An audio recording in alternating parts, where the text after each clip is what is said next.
What is happening, everybody out there in YouTube land? That's right, it's me and Alex tonight. Hello. The Rad Man himself, Alex Radford of Radford Studios. If you didn't know, this guy's a professional sound engineer, right? Was.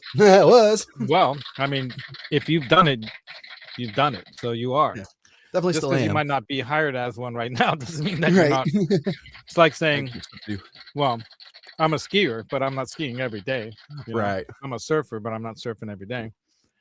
So it is what it is, man. So here we are on the Gear and Demo show, and we got the sexy voice mic going on right now. We are very excited about lots of things going on around this studio and elsewhere, especially down in Anaheim next week, right? Oh yeah. What's that thing called? Namm show. Namm. Yeah, there was a pretty funny song that Henning did. Oh yeah. I think it was about 4 or 5 years ago. He did a Namm show song thing. It was hilarious. He's not coming due to restrictions of certain things I think that he doesn't appreciate, and I'm like, I totally get that. So I asked him, hey bro, let me know who you want me to talk to. But he's got he's got a lot of other friends out there doing that. I'm sure we'll see a bunch of them, bunch of the people from Europe. I think Rich is going to be there, one of the guys, Richard. I was watching one of his videos that he did from Gear Street recently. I think the last year. They were talking about some of the Valiant guitars, like the one I got right there, the beautiful Valiant. I should get a flashlight so I can like go beam onto those things, right? Let me grab one. I think I have one somewhere's about here. Yeah. So, eventually I'll have even more improved lighting and all that. I do have plans, but time is, that's the thing, is time is kind of tough. There it is right there. That thing. I can pull it off the wall for you guys if you want, but that is a Valiant Smith in the HP spec. In other words, it's not a signature guitar because he feels weird as a YouTuber, not like a guitar artist of sorts, even though he's written music and played guitar on albums and has some of his own and all that stuff. He felt weird about having a signature guitar in his name. So it's the Henning Pauly or HP 42 spec, HP 42 Studios, 42 being the answer number to the universe, right? You know about that? Guardian. I've heard of it. Yeah. Hold on a second. Book clamped. I gotta hit this thing. All right. Yeah, there is a button here, and I can just go boom. But I'm always like, in chaos when I'm about to cough. So it's going to be a very cool show. I think I believe Fender's back, right? Oh, okay. There's some kind of, I think there's talk of things like that. Yeah. We can go to the Namm show's website and go check. That's why I was pulling up on my phone at the moment. There you go. And then we want to also talk about last weekend's or this past Saturday's Amigo guitar show. I've never gone to one of those. And I was rather surprised what good prices there were on some guitars there. There were some US made Strats, for example, 80s. I saw an 84 black Strat for under $1,000. And I'm like, what? I mean, it was like you could totally do a Gilmore thing with that, or the Edge, even though it wasn't a big headstock one like the Edge played. You can definitely get that thing set up or just play it the way it is. I mean, just stock. Those are usually people that are selling vintage gear, so you can trace the numbers and make sure everything's cool. I saw I keep wanting to say plexiglass, but it's an acrylic Steve Vai gem with a gold Floyd there for $650. No, was that? Yeah, I think it was stupid. It was like $650, and I'm glad I didn't take cash with me because I would have bought it. And I was actually thinking about going back the next day, and I was actually trying to plan some way to get out of the the Sunday stuff going on to go there, but I couldn't. It's just like impossible. So I do have all the info. So I grabbed. Let me grab it. as I tend to do when I go to these shows, I grab a bunch of swag stuff. So it's cards, it's stickers, it's stuff. And I'll look back over the video, which I still haven't had time to properly edit some of these videos together because it takes hours for them to like upload and edit to YouTube. And so I want to properly edit them first on the phone because that's what I used. My Samsung Galaxy, or what is it, the S25 Ultra, which has a phenomenal camera. It's going to come in really handy in Namm. You know, what's amazing about the cameras and what's nice about using a phone like that for a camera is if you have another phone like I do, you can get calls and stuff on that one.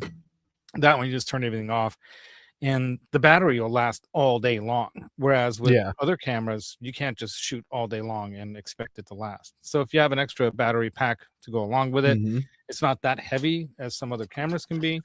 And with a good selfie stick or whatever, I'm planning again to take the DJI. This time we actually going to use it. Yeah, I did try to use it last time, but it was going like. But it was starting going, and it's going, and I'm like, oh my god, this thing. So I'm gonna have time this weekend and earlier in the week, next week, to mess around with it and test it out. I'll probably even use it to shoot some video at our practice. We've got a buddy of ours coming to our practice. I've got a band that I'm trying to put together to do cover stuff for fun, even though I'm still in that other band called Memorex and doing some of their stuff. We're going to be playing a bar called Gallagher's in Dublin, California, here in the East Bay of the San Francisco Bay Area. Anyone new in the chat who doesn't know what I've been up to, the last year has been fantastic when it comes to bringing about what I've been wanting to do, which is play out live more. And so I got part of that. I got fired from my sister's band. But that band's going really good because they got a single out, by the way, and I should actually post that into the chat. Their first singles is 99 cents. You can buy it, or just give them, throw them a bone. Buy a T-shirt or whatever. I think they're probably going to have stuff like that on their site soon. But the easiest way to find their stuff is by their Facebook page, which is the Then Die Facebook page. And let's see. If I just go to About, I can copy off. Their website is called Then Die. And the band, the meme that she saw that she named the band after was really funny. She was breaking up with her boyfriend and she was done after years and years of just can't deal with it anymore. And I felt bad for the guy because he's a nice guy, but he just can't get it together. And I think maybe breaking up with her might have been the best thing for him too, because maybe he might have turned things around. I don't know. None of us are in touch with him. But he is the guy who first took me to Namm. Oops, did I just accidentally? Oops, I did it wrong. All right. So band. What is it? Then Die Band? That's Gmail. Okay, hold on. Thendie.com. Okay, hold on. We'll do this right. So to do it properly, I keep telling you got to put the HTTP and all that stuff. So HTTP : and then send it like that. And I think that'll work. I don't know if they have it with the HTTPS, which is like more a secure one, but I know this one is functioning. I'll try to put HTTPS and see if it works, right? Because if it does, then she's got a more secure .com thing. But they've got their first single out. This was professionally recorded in the studio with real musicians, no AI, no BS, real producer working they paid money for. And my sister's playing the drums. She's the metronome metal Monica, as I like to call her, playing the double bass. And I influenced her into heavy metal music by taking her as like a preteen or whatever. She was like probably 12 or 13 maybe. I took her to a Ronnie James Dio Last in Line concert at the Cow Palace. Nice. And she got hooked to metal music.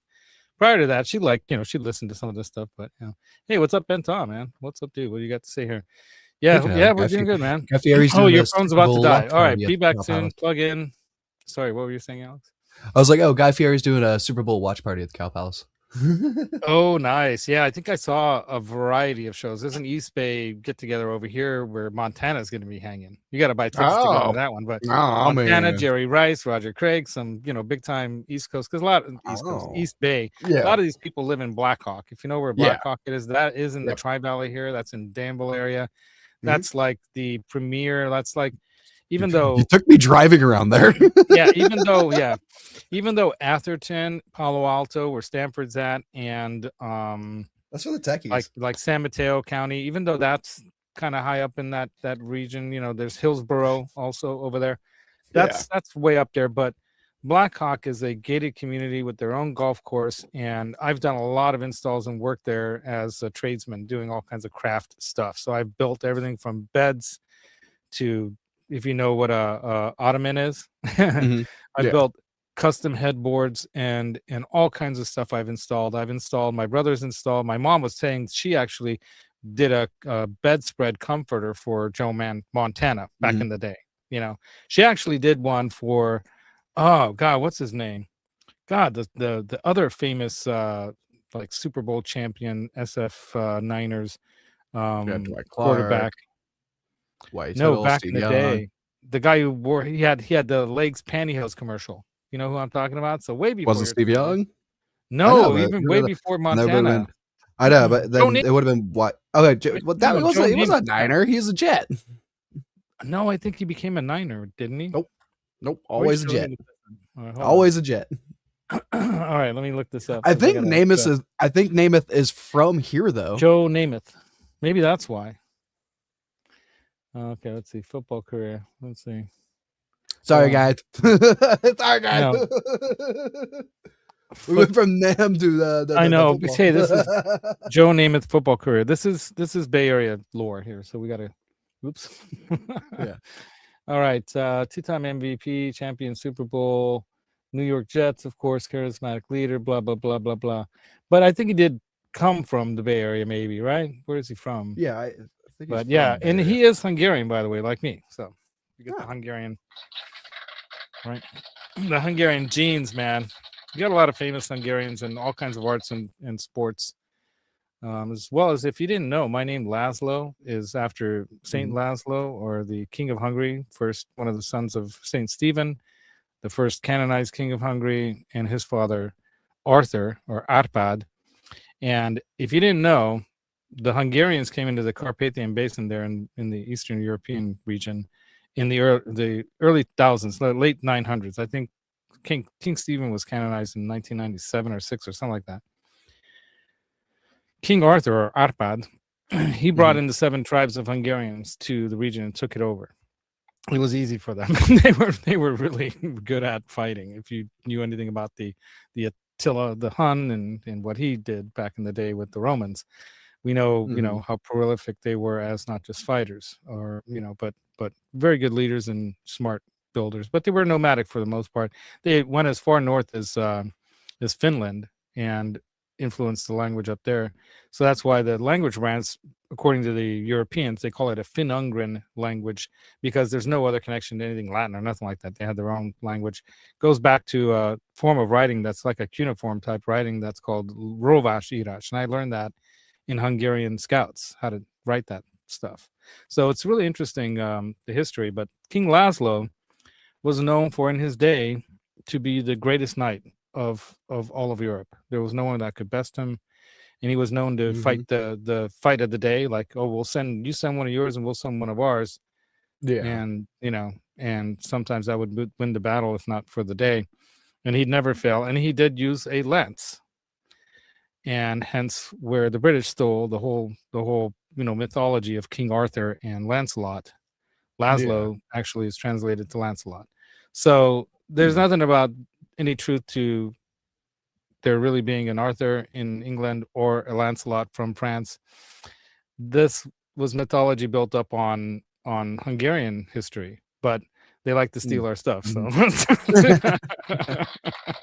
and they're still jealous, even though I don't love the present leadership there right now, and we've had questionable. Recent hundreds of years, questionable positions politically in the world. For a long time, Budapest in Hungary was the center for, some of the smartest and best people of any kind of thing, from science to athletics to hunting and horsemanship. We have some of the best horsemen. Oh my God.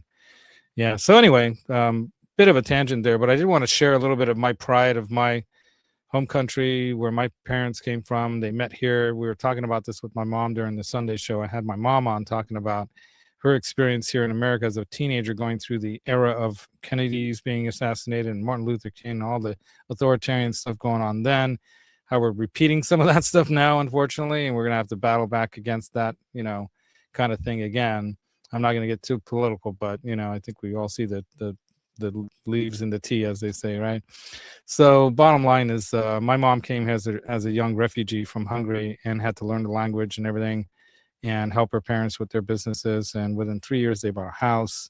They made a life for themselves. And I'm proud of that heritage and that culture, having grown up in a mixed American and Eastern European Hungarian culture with the folk dancing and singing and music. So I have a background that, my musical background is exposure to that folk music, to all kinds of other similar European folk music, as well as the classical music, Austrian Hungarians, like, the Austrians and the Hungarians and the Germans were very, close connection when it comes to our musical expression into the world and creation of music.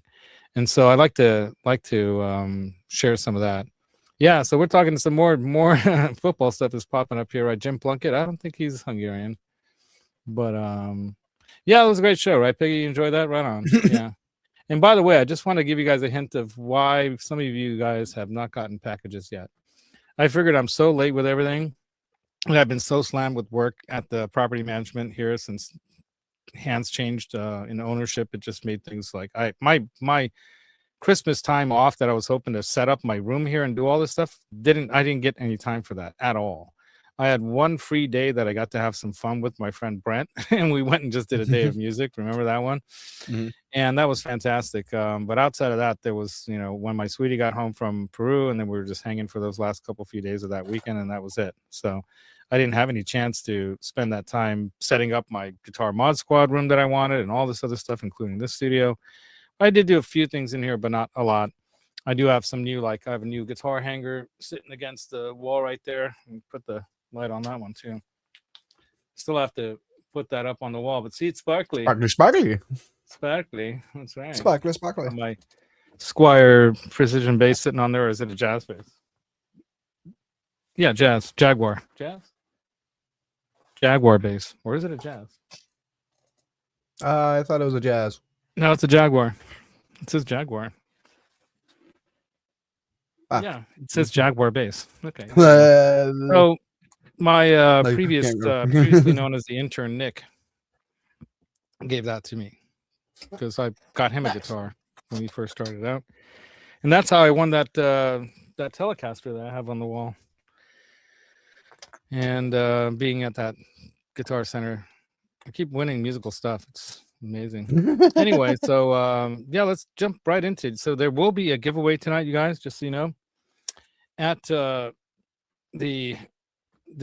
Amigos Guitar Show. They had a flyer that if you went to Bananas at Large, you would also get a pack of free strings. So these are these official Bananas at Large strings. I'm not sure who makes them, but there's their phone number. That's how you can reach them if you want to buy any of their gear. They have great gear there. I got my thank you, Hobo Rody, my greatest supporter of all time.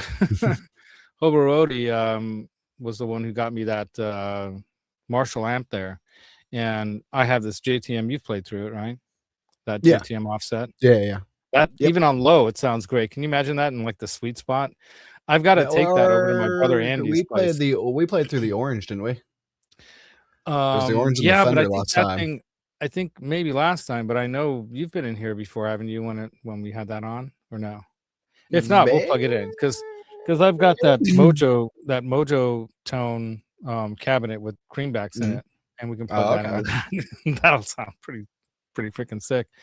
And I still have that 4x cab that I want to build. That I have some Celestion vintage 30s with some greenbacks I want to do, a la, Friedman. Right? Yeah, exactly. So a lot of plans, as you all know. I've always got more plans than I have time to make them all come true. But that's part of the fun of doing this, and that's why this gear and demo shows about not just showing you guys gear. I have a unboxing I got to show you guys. I recently received finally the last one that came from the purchases during the Christmas holiday season. And then, of course, you know, I'd love to be playing more music for you guys and doing more music, but a lot of it's covers, so there's a problem with that, obviously, you know. But as I get this room set up the way I want it, we'll be able to do more, you know, direct cabinet into even IRs, and like I have the Friedman, where is it? Somewhere. The IRX. Mm-hmm. And I got the black with the gold outline instead of the gold with the black outline. So this is limited, and it's even signed.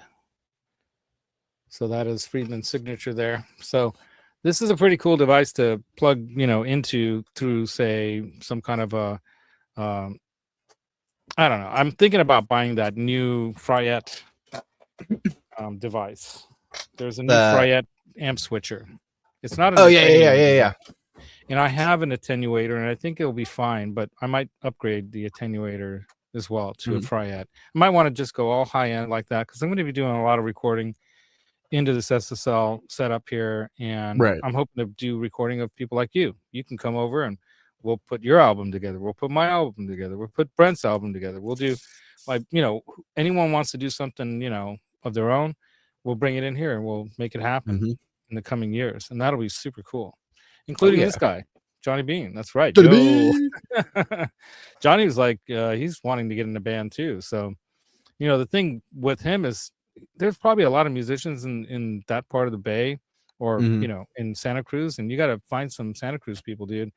Because the worst part about, you know, having a band is getting together and just go back to Cabrillo. Right? Hey, if you go back to Cabrillo College, there's lots of musicians there. Yeah. You know, Jeff T, everyone's saying hi to each other. Johnny's saying hi to Peggy. What's up, Jeff?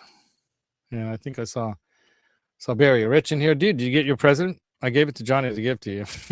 You forgot it on Sunday. Yeah, he forgot it on Sunday when we were hanging out and we went and had pizza and stuff, and we were just having too much fun, you know, and time goes by and you forget, like, oh, right by my feet there's this present that he's been waiting for. And then we got Luis Villarreal. What's up, Luis? Is it Villa or Villa? And then we've got Bent Tom. What's up, Bent Tom? Bent Tom, man, he's been around. He knows a lot of people in the industry, man. He's knows some amazing players, and probably is an amazing player himself. Right, Pooh Ninja from the moon. How's the craters and the cheese and all that stuff? Are you ready for the next invasion? The U.S. is coming up there. I think China's heading there. They're ready to come invade your planet. I think the moon never was a planet in itself. I think something hit the Earth, and the moon is a part of the Earth, because they say that the makeup of the moon is actually the same stuff as what's on Earth. It's very, very fine. Check that out. Yeah. Well, just, you know, the top layer, billions of years older, without an atmosphere. Yeah, so it's constantly being hit by. That'll wear out the surface a little bit, right? Exactly. Yeah. Exactly. Yeah, we're doing well, man. I hope you're doing all right too, dude. I know you're going through a lot, and yeah, my cousin's going through a lot, but she's doing great. She's got such a great attitude. Like, I really admire people that, you know, even with all the difficulties they have in life, physically and otherwise, when there's some kind of thing happening, they are still getting through every day and trying to be out there and being positive and helping others in the world. And I totally appreciate that. Billy Ray. So you got your present, right, Billy Ray? Your thing in the mail. So what I was getting at, Guitar Man 45, what's up? Mr. Mick, yo, dude, Peggy Bouchard. Oh, Janice Lala. Janice, stay awake for the whole show. There's going to be a giveaway at the end. Stick around. All right, and then we got Earl Patch also in. What's up, Earl? Yeah, man. I was hanging with, and Dr. Kramer. I was hanging with Earl and some others in some of the other shows. I saw Brian S. Recently got himself a Valiant guitar. He just posted his first video in like a year. He got a mini bass in a custom color. Cool. Really killer, dude. I'd love to get a mini bass. That's a great idea. As a matter of fact, I think that mini bass idea came from the mind of Phil McKnight, because he's always been into like the shorter scale basses, and like more of a guitar neck feel. And that one's a 5-string, and it weighs 6 pounds. I was like, what? So super cool. Yeah, man. So there's a lot of fun stuff that happened in 2025. I didn't do much of a year in review of 2025 because I was so busy I couldn't prep for it. And if I were going to do that, I would have wanted to do it where I'm looking at and have pictures of things that happened. There was no time to plan to do anything like that. I barely got the Christmas tree decorated in time for Christmas, so it was crazy. Let me get back down to the bottom of the chat. She's trying. All right, you try hard. There you go. Oh, James is also here. James Z. I know, she cracks me up. Janice is the best, man. Janice has been around for a long time. I remember one time calling her up on WhatsApp or something to show my stepmom how you can call anyone by a video phone call using one of these apps on a smartphone, and why they should get a smartphone because it's a good way to, in case of an emergency. And she's like, I don't understand. I'm like, okay, watch. Just hit the number, boom, calls, and I'm talking to someone on the other side of the United States, and I can see her and she can see me. Technology, right? So it's great to have all this technology. Oh, you're rearranging your pedal board, dude? Right on. I have 3 pedal boards set up right now. I have one that's for in here. That's like a crazy dude does everything board. I have the Randy Rose board, and then I just set up one that has the 2 Tonex 1s on it with my stomp, my line 6 stomp. And I'm going to put I have a few other pedals on there too. And I was using that on Tuesday night, as a matter of fact, that my friend Steve's, which is right around the corner here. And he's got a nice Simmons drum set, electronic drum set. And we had this set up with this Roland thing where we're all plugged in with headphones. And we were running our stuff into that Roland thingy, listening to each other on the headphones. And we were using this software called Moises, which is kind of like an AI type of a software that allows you to take out sections or even lower or raise the volume, speed up and slow down songs, and you can learn the parts that way. So Steve's a little more of a beginner drummer, but he's coming along. My buddy Andy can play. He's really good on the guitar. He's learning the stuff and he can nail it. Like Rebel Yell, he's nailing that. So Steve Stevens stuff. With the tone and everything. I'm doing keyboards. Sometimes I'm doing keyboards and bass on the keyboards. Sometimes I'm playing the guitar and the keyboards. It's like I'm doing like multiple things. So we're hoping to find a bass player that we can get, someone who can sing, because neither one of us are a singer, and my voice starts cracking and it starts fading. I don't have a good voice for singing at all. My daughter, holy crap, Hannah, she can sing the pants off people. Literally, I'm not kidding, man. She'll sing your pants off, man. Whoa. She's got a pretty serious boyfriend right now, though. So none of that stuff. But in all seriousness, man, she can belt it out. It's pretty impressive, what a singer she is. So a lot of fun stuff going on. So Namm, did you pull up Namm on your thing? Should I pull up Namm? I have Namm on my phone. Let's check out Namm. You want to tell us where should we look first? Well, I can't find Fender. Okay. To be honest, it's the Namm app. The Namm app seems to be the best thing. Yeah, right. Yeah, but because I couldn't even find download the Namm app onto my thing. Yeah, well, let's just go right. Let's go right to it. I'm just gonna dig into it and see what happens. Yeah, but I couldn't find a Fender. I found Fender Studio, which is their software for their not. Yeah, so that's what I found. Let me get this up. And Gibson is it's not very big. All right, so let's see if there's a way to maximize this. You guys see that all right? Oh, it looks good. Anyway, I have too much crap here. Why is all this stuff here? Stop sharing. No, that's not what I want to do. What's this? I just want to move this thing up. Anyway, whatever. All right, so here we go. So the Namm show. The music begins here. January 20th to the 24th. Exhibits at the Anaheim Convention Center. So the 22nd is when we're going to arrive, right? Well, they've got the map. Let's hit that. Yeah, that's just what I'm looking at. Seems to be the easiest way. Okay. My goodness.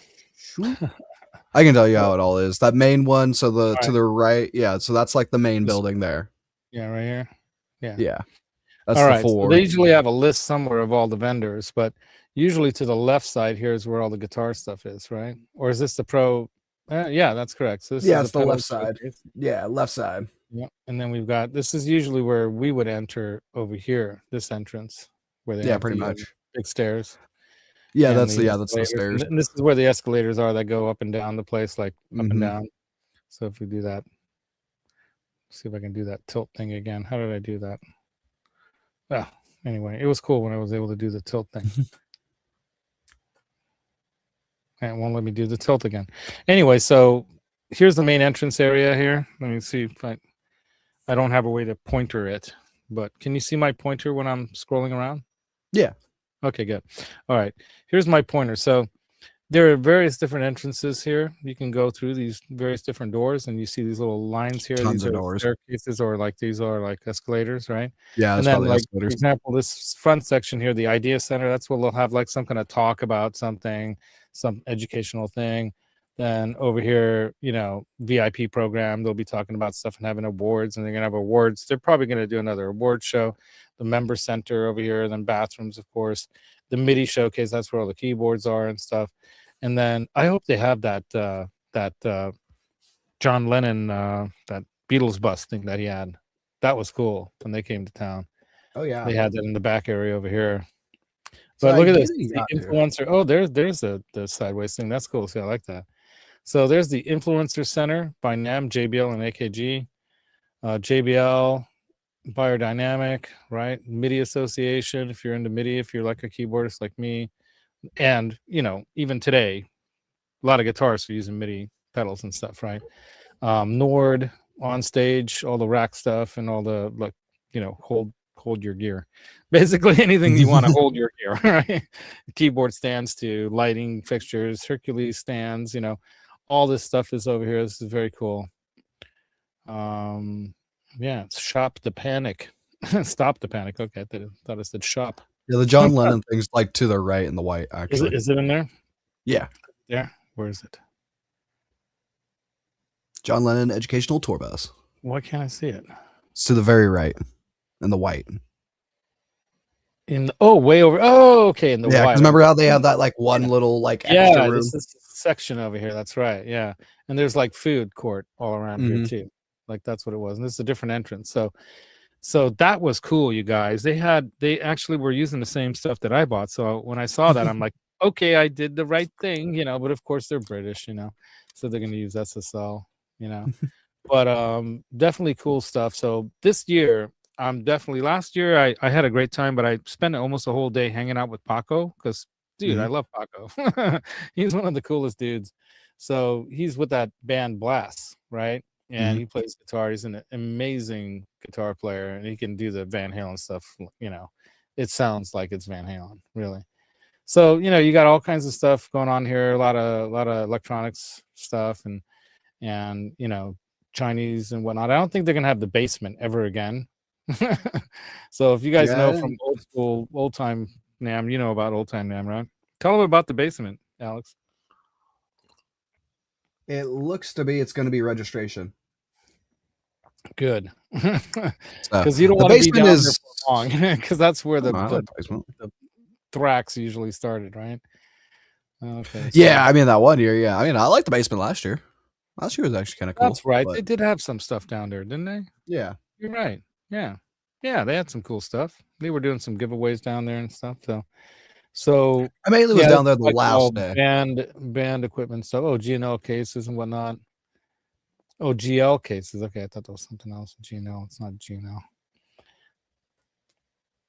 All right. What's going on? Then this is mostly gonna be like the wind instruments.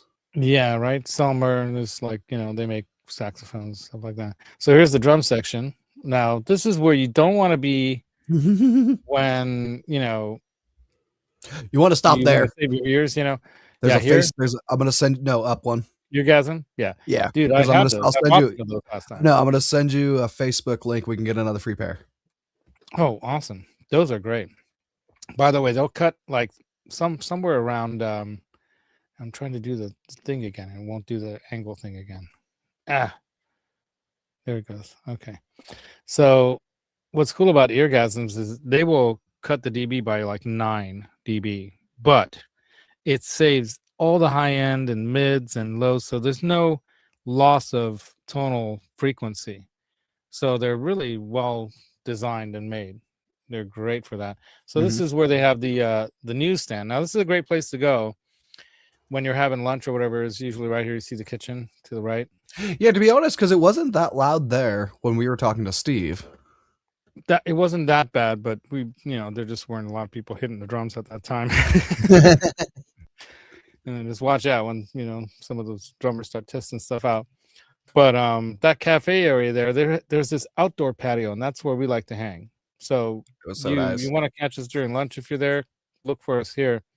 Usually mid-afternoon, like between 2 and 3 or something, because they got beer, they got tacos, they got other drinks, and they had birria. Yeah, birria. Yeah. So definitely, the place you want to be. I'm trying to do the angle thing again, but whatever. So you got all your drum stuff here, and then of course you'll get into other the further back you go, the cheaper it is for the booths and stuff. So you'll see. So here we go. So like speaking of the devil, you got like Ho Tone or Hot Tone or Hot One, whatever you want to call it. Rev, definitely going to be there. Chapman Guitars is going to be in this big section here with Aristides guitars. They're really great guitars too. DSM Humboldt just recently came out with a really, really killer analog direct out Dumble style pedal. So, and it's not just a Dumble style pedal, but multiple types of Dumble style amps in a box that you can go direct into your interface or DAW. I think it's an interface as well. So DSM Humboldt is actually trying to remember if they're out of Germany or where they're at, but yeah, really, really good stuff. A lot of people have been recently posting videos about that because it just came out, so they didn't wait for now. Then we got Chapman. We got to go check out Rob, right? Rob's my dude. He actually invited me to his island place. I think in Mallorca. What's it? Maldives. Something like that. Yeah, the Maldives. The Maldives. Okay. He invited me to come over there and build some sound traps for him when he's ready. And I'm like, okay, so I guess I'll be paying my own dime to do that. But you know what? It might be worth it. It might be worth it. And then I'll build it for him. We'll make a deal. He's a cool guy. There's a lot of people that I've gotten connected with over the years, but I haven't really cashed in on those relationships that much. I mean, that pedal show, Dan and Mick have invited me over. I've got Henning. I can pop in on him whenever I want. So practically, his mom loves me, and his girlfriend or wife. I guess they're married now. They are married. She doesn't like to admit it, but. Good for you, Henning. You got yourself a woman. Anyway, but no, in all seriousness, the quality of the people in his organization working with him are just the top of the coolest, best people of all time. And if you've never seen what his whole thing's all about, I did a little bit of a tongue-in-cheek kind of a video called "Don't Do YouTube." It's a tough life or something.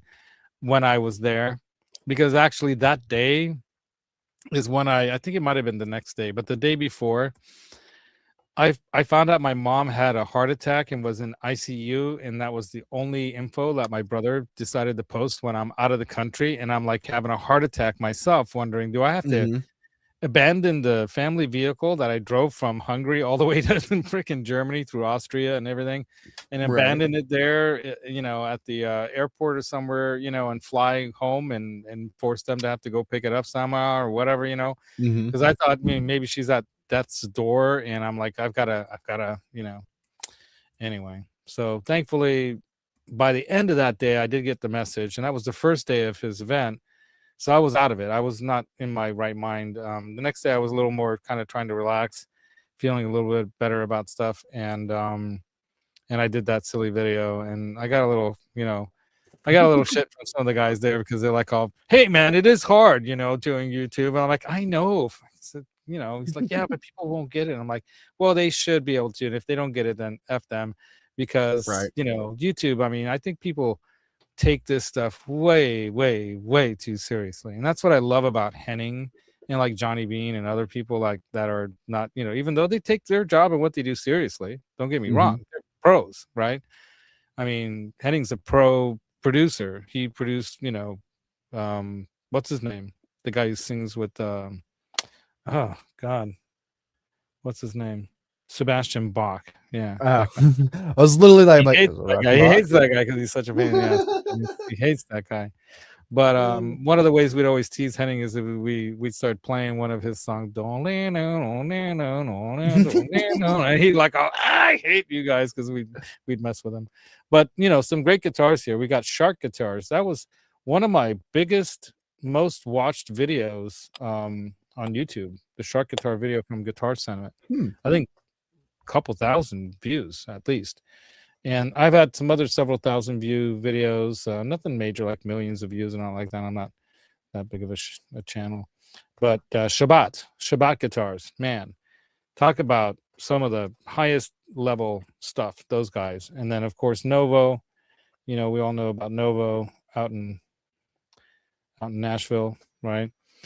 We got, Lawler pickups there. I mean, so this is just like a gear candy store for people like me. Vegatram right here. Look at that. Vegatram. I'm going to buy 2 Vegatrams while I'm there. You always get like a 20-30% discount from them when you're there. So I've been waiting for the Namm show to buy some gear like that, because I want to put a VT2 on my telly. So that's going to be one of the Mod Squad shows I'm going to do, installing that. Pitbull strings. Those, Fibonacci guitars are really great guitars too. So there's just so much to look at this year. Lawler pickups, of course. I think we talked about the Hosa gear. Musicians Institute. These are things that support musicians. We want to keep that kind of stuff, going. Some great guitar stores. Music Nomad. We all know them. Black Mountain Picks right next to Music Nomad, dude. Black Mountain Picks. Cole. That dude's a friggin' crazy genius. I wonder what he's going to come up with next, right? He had that funky rolling pedal that you can like slip off of a roller skating pedal. Just kidding. Curlin, I mean, they make great patch cables and cables of all kinds, right? Amongst other things, I'm sure. Ernie Ball, of course, And then Hoshina, you know what the Hoshino is, right? Ibanez. That's right. Ibanez, right there in the middle, in Tama and Alhambra. So Hoshino USA Incorporated. That's right. And then there's marching and concert percussion. That would be nice. Yeah, they have a couple in the back. Right. And then there's another Hoshino, Seymour Duncan right there, Alhambra, Iris, Seymour Duncan's bigger booth here. That's probably where they're going to have that like section where you can walk in and close the door and all that. Tajima guitars out of Brazil, right? Sir guitars out of California right here. Right on, man. Tokai. Look at that. Tokai. So a lot of people are back, man. This is going to be a full house, dude. Look at that. Sire guitars. Yeah. Like Gibson's somewhere in there. I think they might be on level 2. Who? Gibson might be in there somewhere, but they might be on level 2. Yeah, if they're going to be there, we'll go check that out in a second, because I'd love to see Gibson back and Fender back like the old days. Fender's not back. At least on the map, you can't find them. Yeah, that's funny. Yeah, they might be just doing like meeting calls, but I think studio is there. I think they're, they really, if they're doing a studio kind of thing, that's cool. If they don't let people like us in that aren't like invited media influencers / dealers, I mean, they got to give the little guy a shot too, because we're Mojotone. There we go. Love Mojotone. Dude, right before COVID happened, I really wanted to go that summer to Summer Namm and spend 2 weeks and go to Mojotone and do the amp build for a day thing for $1,000 something bucks. It was cheap. They teach you how to build an amp, and you walk away with a hand-wired amp, from a place that knows how to build them with the parts that are the right parts, and they teach you how to do it. And then COVID happened. Just threw a monkey in the wrench. A wrench in the monkey. Bartolini pickups. There we go. Some really good pickups. Right, especially for the jazz players. And then selected vintage guitars. Interesting. Maybe some cool Ramirez guitars. Bogner. All right, Bogner. I have a Bogner amp right up there. You guys see it? Bogner. Right there. It's a mini one. Hold on. Oh, did I leave the thing on and it died? Oh, no. I did that last time. Okay, hold on. I got another one. There you go. Oh, that one's dead too. Oh god, all my flat. Oh wait a minute, it's kind of alive. So I just have to shake it. Oh yeah, there we go, Bogner. You guys see that? Or maybe I have to go back to the. Oh, yeah, I know which one you're talking about. Let me go back here. I'll show you guys here. Right there, Bogner.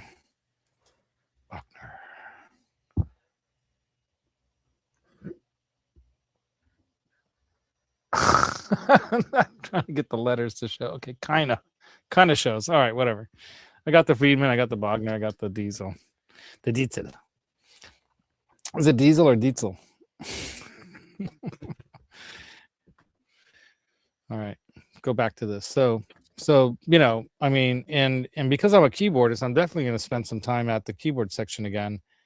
I won that Roly, Seaboard keyboard that I still haven't properly set up in here yet, because that's a studio thing. Though you can play it live too, you have to have a laptop hooked up to it. You need to have looper things hooked up to it to like do some cool stuff with it.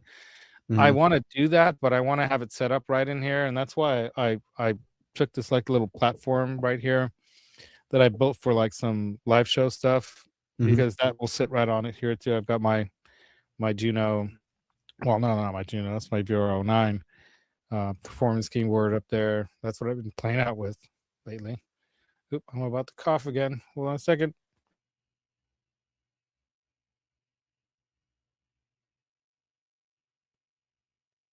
Okay, I'm back. Well, yeah, I'm already getting over the Namthrax before I even go to Namm. There you go. So let's get back to this here. So yeah, I wish I could show more of this page. Why is all this crap in the way? Man, sucks. Why do I have to have all this stuff? Can't I get rid of all this stuff? It's like just this little section here. You know what I mean? It's lame. What if I go like this and I go like this? No, that doesn't work. No, I can't make it. Isn't there like a max fit? No. Max zoom out. No, let's zoom in. Okay, max fit. Max fit doesn't do anything. Max fit just makes it the whole thing, so you see the whole ground. Oh god. Okay, it's lame. All right, whatever. We're having to. This is life. Life the way it's given to us. Anyway, so and then you got the Namm Show store, which definitely you got to get a T-shirt for this year or something like that, right? And then the boutique guitar showcase, always fun. They always have some really cool guitars here. They got the Bocce guitars, Alejandro Ramirez O3s, the Dean Gordon and his Borghino guitars. So you'll see some really cool stuff there. Yeah, we always meet someone really cool in there. McSwain, Mayonnaise is now in there. Mayonnaise is amazing. Yeah, that guy's dude, so cool. Sankey guitars, and then there's a whisper room right here. Oh, I wonder what that one guitar. I can't remember what was that one that when we went in there and we first went in there and there was that beautiful acoustic one. Like remember when we walked in and there was that really nice lady that sat there and talked to us for a while. It looked like a viola or a violin kind of a and is that the one you're talking about? Yeah, that was cool. And then wild guitars, custom guitars. That's cool that they're there. And then here again on the edges, you don't have like the fanciest stuff, but sometimes you'll see some cool stuff there. Because sometimes you'll see some of the really nice acoustic companies out here on the sides because they want to be away from all the noise. But it doesn't look like that. This a lot of pickup companies. Right? Yeah. Which is, pickups, a lot of Strats. What is your thoughts on my theory that I had this theory? I totally agree when I heard McKnight talking about it. I'm like, yeah, because he was already doing the, what do you call it? The sharpen your axe videos. Remember those? Yeah. Well, the sharpen your axe thing is kind of like, modding guitars, right? Yeah. The cab caddy. Okay. Along the front row here is usually where you're going to see Rainbow Musical Instruments. I think they make all kinds of like accessories too, right? I think so. And then we've got Santa Cruz. They make some amazing acoustic guitars. Saga, right? Furch, Tom Anderson. Look at that, Tom Anderson. Yeah, dude. So Schecter, look at that. A whole slew of little ones going along here. Upeg, remember Upeg? From China. That guy's funny, and those are in travel guitar. Oh, and the orange amps are the big ones back. Look at that. I love it. Right in the middle. That's cool. Instead of in the back. Yep. Stramberg right there too. That fits well with them. Very cool. Cool stuff. Right. So far I'm liking what I see. Again, up front, big booth, CF Martin, Fishman right next door almost. Remember when they had Celestion? Okay. Pretty good size booth, you know. Breedlove, String Joy, who's got a booth. So, you know, people are representing, which is great to see. Kala, of course, ukuleles and other acoustics. Dan Electro, Snark, the Snark corner. I bet you they're going to give away. Peterson Strobe tuners right next to them, so that's perfect right next to each other. I love my Peterson stuff, by the way. Elixir strings, the Angelico. Yeah, the Angelico. Monster cable. Court. I have a Court 7-string. Washburn. X5. Yeah, Washburn's trying to make a comeback. I know that they got a lot of bad Randall stuff recently. Yeah, right? Where's Randall? It's with Washburn. Oh, okay. Back this way? That's just the same booth. Oh, okay, I get you. Okay. Yeah. Right on. Ohana. There you go. And then all along here, you'll see like a variety of things. Okay, right? This is. I mean, from like the stuff that you need for stage, like the like for like cabinets to put on. Like real cloths. All kinds of good stuff like that. Some more String Joy, timber tone. So people that sell wood, for example, timber tones. And I remember they'll probably be here too, but you know, Kloss guitars, that's cool. Yeah. Cole Clark. Yeah, see, Cole Clark is now up front at an entrance area, but that's kind of a quiet spot. It's off to kind of the side, you know. That's a good spot, yeah. It used to be way over to the left, like over here in this area. Used to be over here. Where's my little thingy? Used to be here. Now they're over there, which is kind of cool because they make amazing acoustic guitars. So it's going to be a great show. Let's see. Okay, is there level 2? Can we go up to? Yeah. So you scroll back. I would go to Maxville or zoom out. Maxville. And it's that top corners. Oh, right here. Yeah. Yeah. Let's click that. Yeah. Oh, okay. So, go in. Okay. Yeah. All right. Okay. Level 2. There we go. So level 2 will start from the left. So we got Pasty. Them thimbles. It's just a meeting room. All right. So that means I don't know, might not be able to get in there. Reverb. The big one right next to it too is all the right. So stuff. Honer, sonar, and percussion, blah blah blah. Sonar, guns, Nomad stands, and blah blah blah. Mapex drums, etc. Then we've got Neural DSP. Yeah.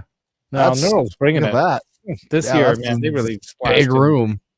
Nice big room, and they were doing some killer stuff, so that's going to be cool. And you know they like to be loud too, so. And Reverb.com, interesting that they have a booth because they've always had a lot of people that sell new stuff there and also used stuff there. Yeah. And it would make sense that they'd be at a place like this where, you know, they can connect with sellers. Usually they're down on the main floor. Yeah. Oh, I never even recognized them being there. There's also a mail booth somewhere. Just a USPS booth. That's cool. Yeah. And then we've got ESP, of course, by appointment only again. Oh, come on, you guys. Last year we were able to get in. Now it's appointment only. Come on, dudes. Angle, Takamine.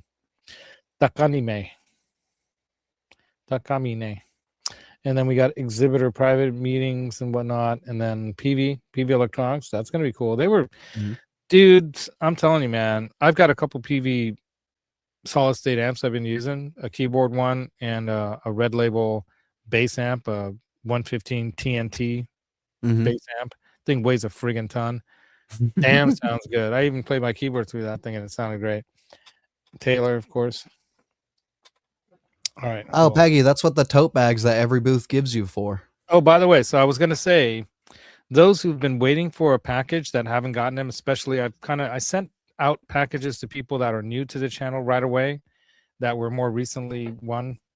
because I feel the people that have been waiting for months are gonna get a little extra something from Namm. All right, so that's not why I've been not sending them out. I haven't honestly had any time to even do it. I barely got Ron's Randy Rhoads pedal. I promised to get it to him for Christmas, and I couldn't get it to him in time for Christmas, but I sent him the Randy Rhoads pedal because he's doing me a bunch of favors. He spent a shit ton of time on my brother Andy's guitar, the BC Rich guitar. I might send him another guitar from my brother to work on and set up properly, and then he's going to help me with the Mod Squad build for the giveaway when I hit 1,000. We're going to hit 1,000 this next year. It's going to happen.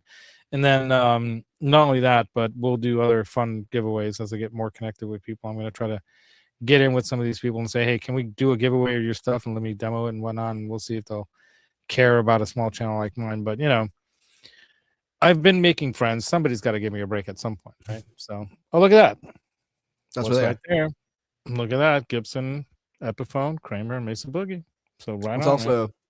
All the little ones. It's a silent pedal showcase, so that's where another headphone. Oh, that's gonna be cool, man. Right on. Yeah, Earthquaker That's devices. Okay, yeah. Mad Professor. Oh yeah, here you go. Okay, very cool. Summer School Electronics. You know their pedals. They're very cool. They're very I do. funny, They're one of my favorites. Funny I know green. that. Yeah, I love the guy. Great, I love right? yeah. Walrus Audio. What too, a snow day delay. right? Snow day delay. And all he is, he's a teacher on his where I side of like town. to hang out. The piano section here. The piano. Mhm. You know, all kinds of cool piano stuff. What's this big thing here? Empty. Anyway. So I think it's just part of the giant. Oh, what is it? AIMM. That's part of the piano stuff. You'll have to check it out. You'll have to check it out, Laz. Yeah, tell us dude. what it is. One year, I played a plexiglass Kawai piano, and I have pictures of that. It's amazing. Oh, there's Rolly, and Rolly's meeting. That's cool. Rolly is the one that makes that cool keyboard that I have. Mm-hmm. So you all know that I grew up playing on a piano, and so piano is my first instrument. Pearl drums, right? And then private meeting, and then Roland. Oh yeah, I'm excited about that. That's gonna be cool. And then we've got some other drum and Latin percussion and more Roland Boss. Roland Boss. Yeah, man. So very cool. So that's level 2. And the third floor is just right above it. All right, let's go into level 3. Not much there. Oh, there's not much there. Yamaha's usually the, I guess, the supporter or like the main like sponsor. Sponsor, yeah, that's the right word. Yeah. I was looking for. Of Namm recently, but yeah, they make everything. They make everything more than music, though. Refrigerators too.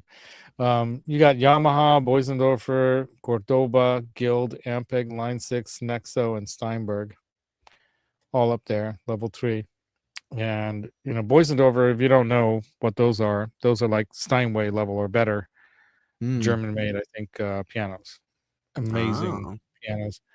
Yamaha too. I have pictures of and couldn't touch it because no one was allowed to touch the purple Prince Steinway or no Yamaha. I'm talking about Steinway. Yamaha piano that they had there, and they had his the last thing he was wearing. Prince's costumes, you know, in there and in a glass case and whatnot.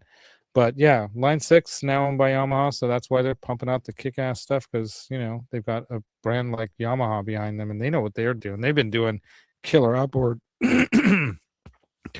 gear and studio gear for a long time. If you guys aren't aware of, like, Alex knows NS10s. What are NS10s? Studio speakers. They're probably studio speakers.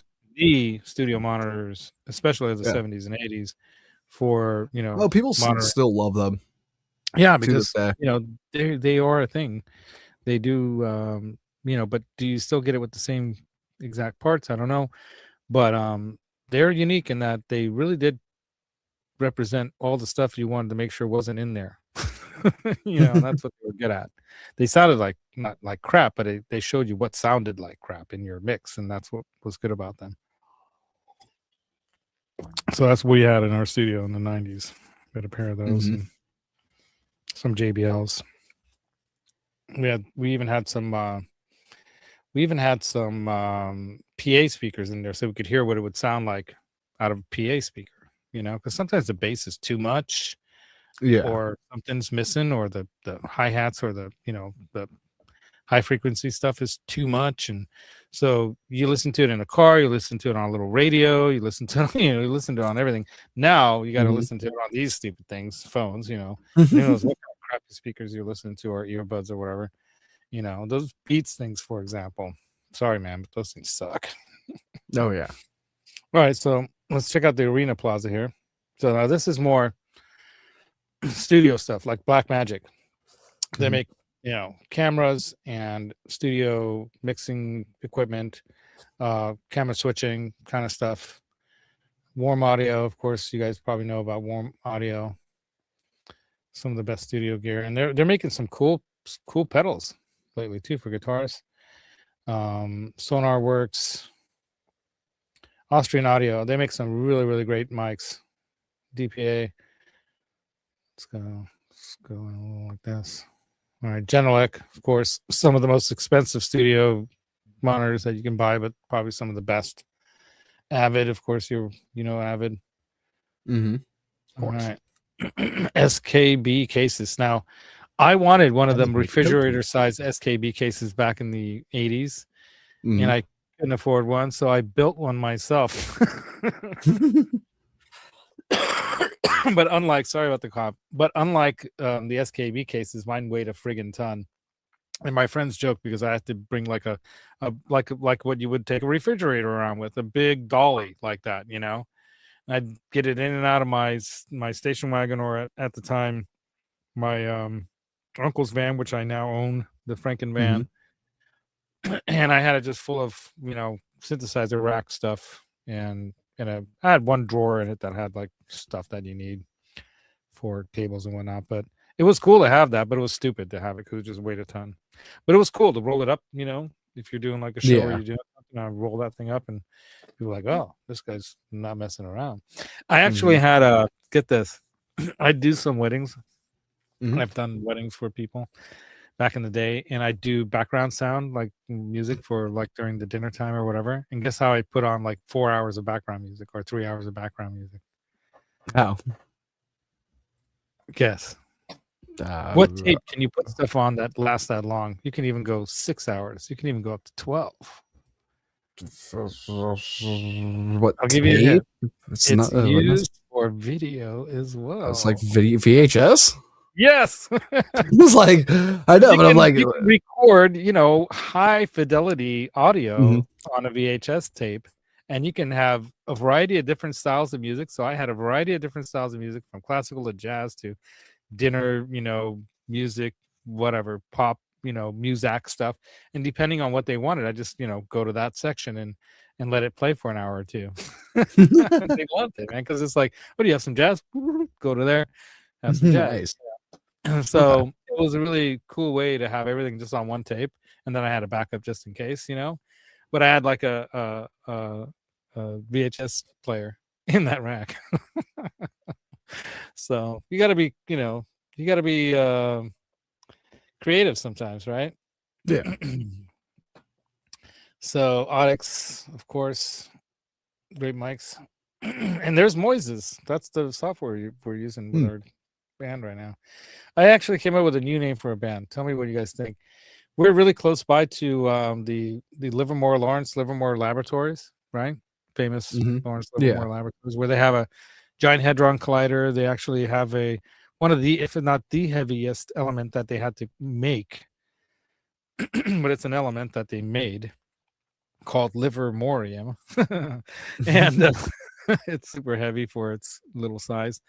And they've only been able to make it a couple times, so it's not easy to make either. I thought it would be funny to have a band named something like the Lab Rats, kind of like the Rat Pack, but because we're near the lab and we're in the city of the lab, we'll be the Lab Rats, and we'll do like cover stuff. But anyway, that's another stupid idea for a band name. Okay, Sony, Koenig, Telefunken, Manley, Apogee, of course.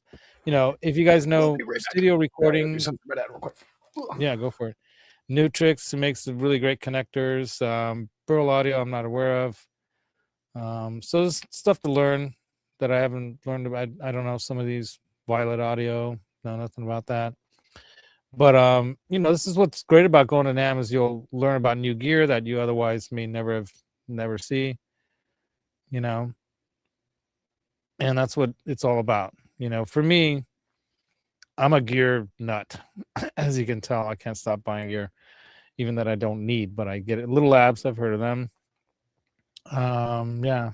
So anyway, Sound Toys, I think I've heard of them. I think they do virtual instruments and stuff. So there you go. Pardon me, guys. So there's Namm, and then we've got the lower levels. I don't know what's going on in the lower levels here. It's going to load. Oh, okay, the Hilton Ballroom. So this is where they're going to have events where they do, like when we saw Tim Pierce with Rick Beato talking about how you have to be disruptive nowadays on social media to get anywhere. Like Liquid Death, the drink that I prefer, is actually one of these disruptive names for a drink, right? Looks like a beer can, but it's actually very healthy drinking water of sorts that are really well naturally flavored and almost no calories. I mean, like 5 calories or 7 calories a can, so it's like nothing. What's great about those, how do I get out of this? Back to the convention center. What's great about brands like that is they're showing you how you have a disruptive name. Like my favorite flavor, I have some in the fridge right now, is called Dead Billionaire. I have nothing against billionaires, but some. but it's like an iced tea flavor that's really good, and I like iced tea. So my favorite drink at In-N-Out Burger, when I get an In-N-Out Burger, is I get an iced tea with a splash of pink lemonade. So it's not quite an Arnold Palmer because that's got half and half of, I prefer just a splash of the lemonade in there so it's not too sweet. And that's my favorite In-N-Out drink. Okay, then we're going to have right here, you see this section here. How do I get it back to tilting? How do I get? Okay, there we go. All right. So then here's what they call the Grand Plaza. This is where they have, use my pointer here. This is where they have food trucks and, of course, the main Grand Plaza stage where there's going to be probably some famous musicians of all kinds playing. And then at the Marriott over here, again, great food, best pizza, best place to get something to snack on there and spend the night, especially Friday and Saturday night there. Thursday night, by the way, guys, my buddy JJ and his band Star Zero is going to be playing somewhere in the area. I don't think right in Anaheim, but they're going to be playing. So we're going to go check him out. I haven't talked to him in a while. I know he's been going through a lot of stuff. I'm not going to talk about that online here, but I know, brother, you've been going through some stuff if you're watching this. I know Aaron told me what happened, and I didn't know, man. I left you a message. He told me you found out through Facebook. So I totally understand not wanting to talk about that stuff, especially online, right? But I can't wait to see you, brother, and give you a big hug. And yeah, dude, But their band is amazing. Star Zero. Check them out. New grunge is what that style of music they're playing is being called. So yeah, and the Hilton is where they usually have, like on Friday night, they have like Hot for Teacher, which is a Bay Area, San Francisco Bay Area Van Halen cover band. They're amazing. And I actually, one of the people that's in the band, I think the singer, I think his mom's sister manages or works at or does something, the books or something. I always see her behind his desk over at one of the Pro Benjamin Moore paint stores in the area in Dublin, California. She's super cool. We've chatted a number of times because they carry the brand of finish material that I usually like to use for refurbishing and refinishing furniture and other stuff that I do. And I think they were there. I've got some of their picks and some of the other stuff from Namm when they were there, called Mohawk. So the Mohawk brand, it's not that much cheaper than, say, the Stu Mac stuff, a little bit, but that same kind of quality. So high quality pro lacquer and other kind of finish stuff. So there we go. So that's Namm, you guys. What do you guys think? I mean, it's going to be fun. An hour, and we haven't even talked about Amigo's guitar thing yet. So maybe what I should do, because I don't want to make this go too long. How do you guys feel? Should we green kryptonite, says Johnny. Should we talk about the Amigos show, or should we just go on to the giveaway and then I'll just post the video for the Amigos show once I, put it together. So I have like 4 or 5 pieces. So. Yeah, you missed out, dude. It was pretty amazing, but maybe next time, right?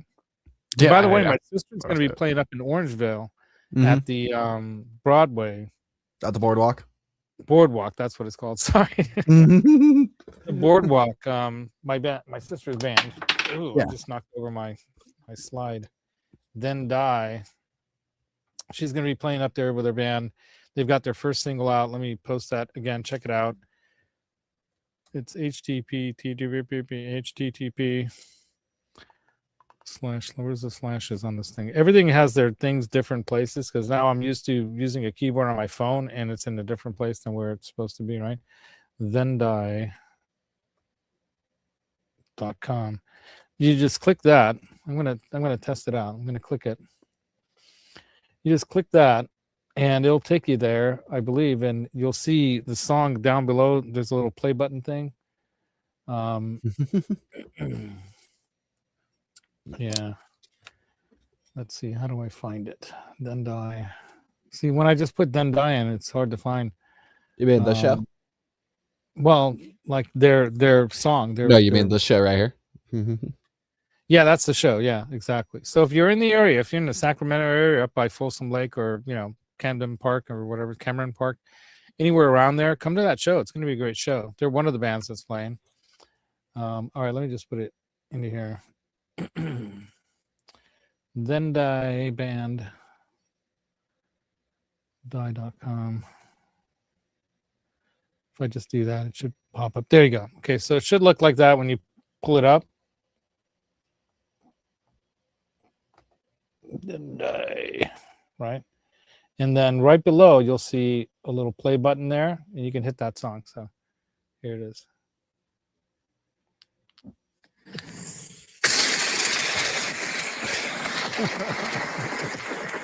We actually have a video on YouTube now. It's an AI generated video, but very well done. And I don't think this is going to get copyright striked yet, but at some point they're going to have their stuff properly copyrighted.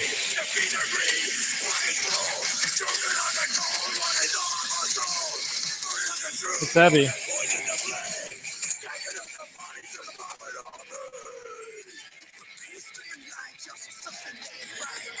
Anyway, I should probably do this.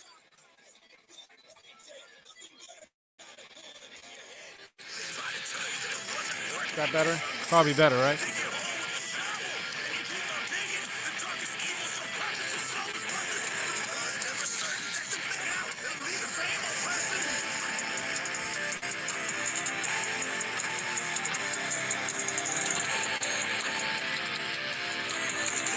Johnny saw the video.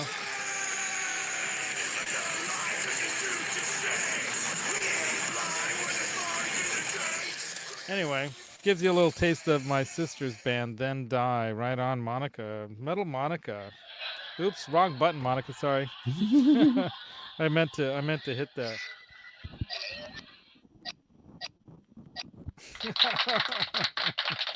It's not working. Here we go. We got this one. All right. That's the skull. That's the skull button right there. So my sister's band's all about skulls and skeletons and death and stuff. Because Then Die, So they'll be there. There they are. I'm really proud of her, and she's so happy. She's never been this happy in her entire life before, I don't think, to be honest. Maybe when she had her first love. Everyone's first love is like one of the happiest moments of your life. But outside of that, I think this is probably the happiest that she's ever been. So I hope you were able to hear that a little bit better when I adjusted the echo cancel. Switch back now. Now I'm back to sexy voice. Yep. All right. So let's do the giveaway. What do you guys think? Anyone who can win, including Johnny. And we'll just put the StreamYard giveaway tool up because that's the easiest way to do this. StreamYard giveaway tool. Here we go. Choose a stream. We'll do the one right now. Here we go, the Namm Show preview thing, and start collecting. And there we go. We already have 11 entries. So just chat something in the chat, y'all, and then you'll be entered. That's all you got to do. And if you want to win, but you don't want me to send it to you and you'd rather gift it to somebody else in the chat, like User Brian. User Brian, didn't you win something during 12 Days of Rockness? I can't recall. Bunch of new people like User Brian won. Window. Right? Trying to put window. Smash the button. That's right, Lewis. Smash it. I've been listening to some other interesting stuff about space and science, and this one's like gently depress the button for us if you'd like, things like they're going oppo smash, which is kind of funny. Yeah, Johnny likes to wake everyone up with the smashing. Yeah. Oh, Ron Gunner, you just got here. Where were you, man? Did you get stuck in the snow out there somewhere? I wouldn't doubt it, man. I think recently it's gotten a little warmer there, right?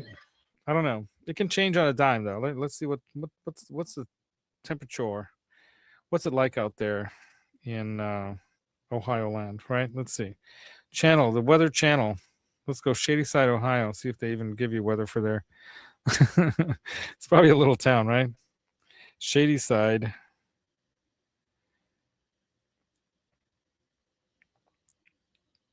There it is. Oh, look at that. Partly cloudy, 18 degrees Fahrenheit right now at 12 a.m. almost. Something like that, right? 17, 18 degrees. It'll warm up by 3 a.m. It warms up to a balmy 20 degrees. Ron says that right now it's 14 degrees there. Yeah, right. Oh, great. Yeah, 9 p.m. It says okay. No, it said it was 14 degrees at 10 p.m. So right now, yeah, it's not far from there, right? Anyway, you're 3 hours difference though, right? So we're coming up on midnight, where it says it should be, because of some cloud coverage, 18 degrees. It's going to warm up a little. But let's see, what is the further forecast? Just clouds. No precipitation expected, but it's going to warm up by 10 a.m. to 23 degrees. How about that? Wow. Anyway, so that's what it's like living out there in Ohio. And then there's some sunshine by 2 p.m. 31 degrees. Look at that. Almost breaking that freezing mark. I lived in Ohio for a little while, so I know what the snow's like there. But it's nothing compared to Colorado weather, man. I'm telling you. Colorado, mile high, and then plus up in the mountains in Evergreen where we lived when we first moved there. That was some serious snow. I think Uncle Raymond knows some real snow, right? 3 inches yesterday. That's pretty decent, man. Were they like that big around like snowflakes, right?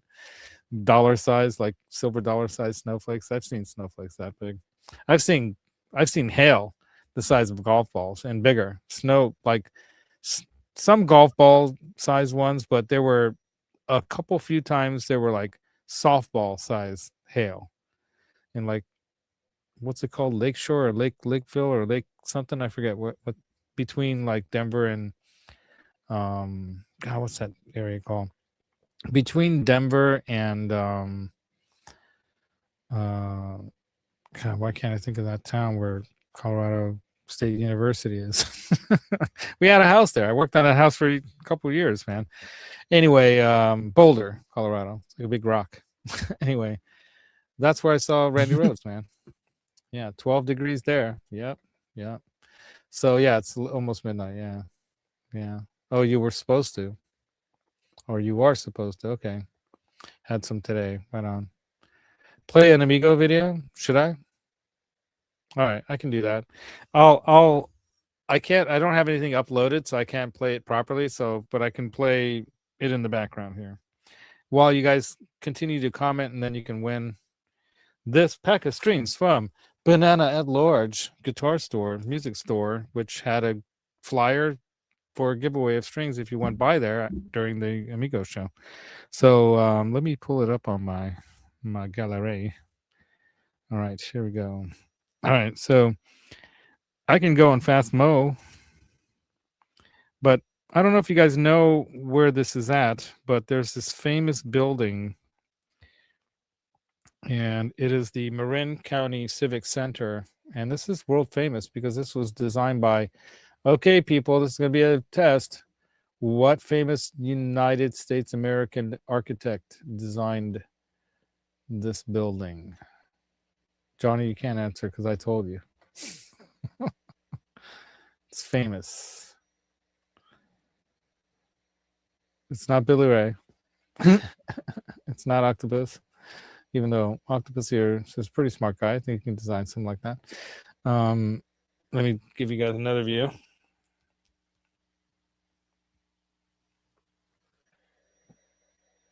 From my car window.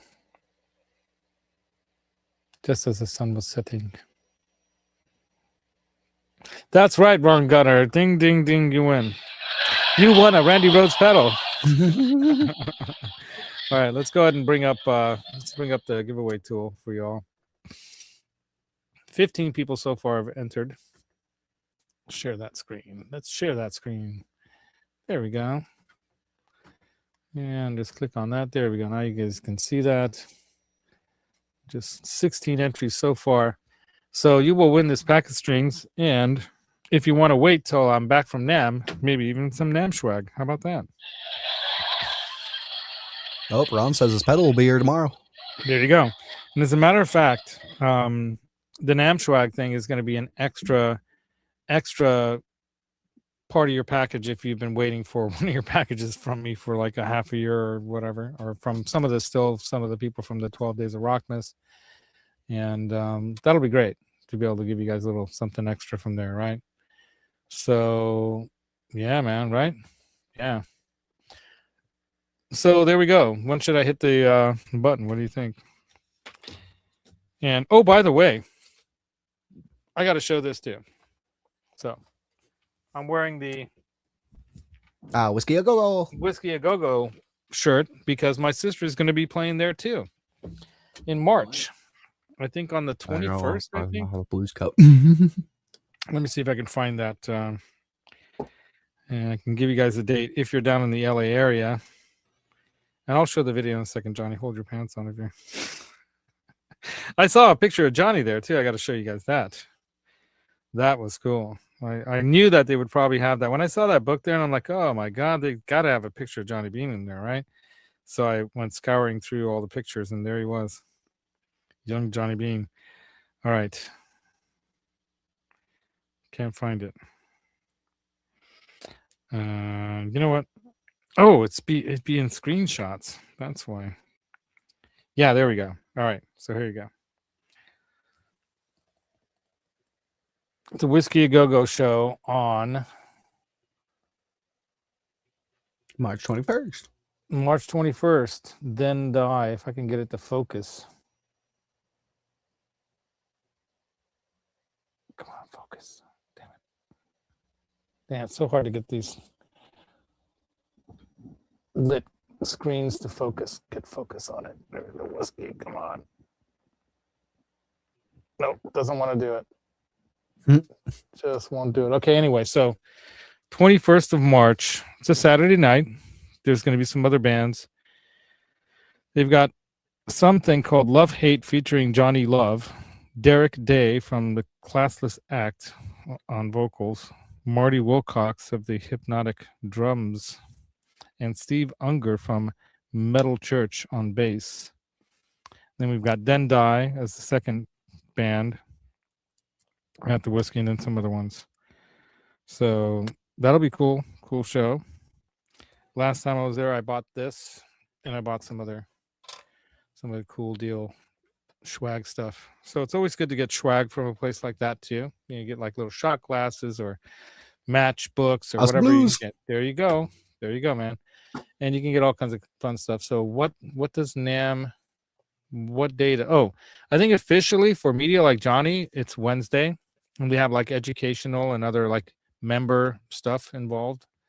Thursday is the official opening day for people like me who are buying a $150 ticket to go and paying for the housing and everything else. But I'll tell you what, it's totally worth the $150 for several reasons. Number one, you'll see guitars and get to touch and play and feel them and test out gear, even though it's loud as hell in there. Nowadays, more and more places are doing headphone plug-in kind of like things direct into IR cab kind of stuff. So you can get a decent idea of what a guitar sounds like in there now. Like last time when we went to Neural or we went to, IQ Multimedia, they had, headphone plug-in like stations. So, and the pedal section is going to be all like that too, where you headphones in. So you can get a really good idea of what things sound like. And of course, there'll be places like what I did that one year. I went by the we went by the Marshall booth actually with Paco, and he played in the booth. They had some sound booth kind of rooms in there too where you can crank it. So that was really cool. Yeah, I mean, it'll definitely be louder this year than last year because every year there's more and more people back and noise going on. So it'll be a blast. It's always fun. But one year I actually was butchering Sweet Child of Mine through some of those magnetones when they were doing a demo right on the other side of the wall, and they were getting pissed at me. Weren't you there that year too? You were there, right? Probably. It was funny. I think that's when Brent was there, and they kept telling me, "Hey, turn it down," and coming over there, and I kept turning it back up and just being a dick about it. We always have that issue. It was fun. I mean, that's what Namm's about. It's you can be obnoxious there a little bit. Is always there. Hopefully, don't do that on the first day if they kick you out. But what's worth it about the show is it's a lot of money to go down there, like for us, or even fly out here from somewhere if you're not invited by somebody who pays for everything, which they used to do more for like channels and reviewers and influencers, especially people with higher number, views and whatnot. Like Johnny's had several million view videos already. I don't have anything close to that. So they'll definitely pay more attention to someone like him. And he did that live stream that first year back at Live Namm, and that brought him a lot of attention because it was the first thing anyone saw anything about Namm when it was back live in that, I think it was a springtime Namm, when they had the summer, they had the winter Namm in summer. Remember that one? And then they had that springtime one, and then they went back to January the following year. Well, that springtime one, I think, was the one when I think it was Martin who was there, my buddy from Austria, from the what do they call it? The L&M Guitar Corner, if I could think. Yeah, so next Wednesday, exactly. Yeah, Chris. Yep, next Wednesday. Yeah. Well, you were asking, I thought it was Uncle Raymond because he has an orange thing. Oh, there you are. Yeah. Then die, right? Then dye that t-shirt. Anyway, hey, what's up, my music-in-law, Ryan? Hey, thank you guys. Like, Ryan is a cool guy. This is one of the guys, like Billy Ray too, and Johnny Bean always, sometimes Alex too, Ron once in a while. Sometimes some of the others like Rock Daddy and whatnot, they'll always leave a comment after my show, which I know you have to wait for it to load, and then you can go do a comment. You can't always comment right away, and then you have to remember to do it the next day or whatever. I am going to try to do more like clips out of my videos and put those up as short videos, which I think is a really smart thing to do when there's like a section that you think would be worth repeating again. Not that anyone want but maybe they do. I don't know. So let's go ahead and do the giveaway. You guys all ready for that? Let's see. Let's put this back into. Let's get this back into the chat. All right, or on the screen, right? So you guys ready for this? We got 18 entries. That's not bad for 23 people in the chat here. So we're gonna go ahead and hit that spin the wheel thing, and then we're gonna go back and finish dinner after that. So I'm starving. All right, here we go. Are you guys ready?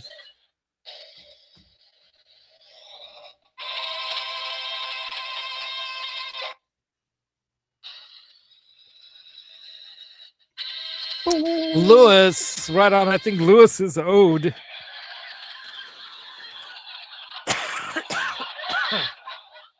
Lewis is owed a present still, right? From 12 Days of Rockmas, I believe. Right? I think he won one of those. So, Lewis, you are the winner, as they like to say. And congratulations. You get this pack of strings. And if you want to wait till I'm back from Namm, I'll get you a little extra something from Namm, too. What do you say? Sound good? I promise. As a matter of fact, I'll end the show with the video from Amigos.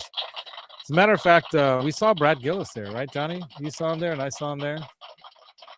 Yeah, that's a few winnings I owe him, exactly.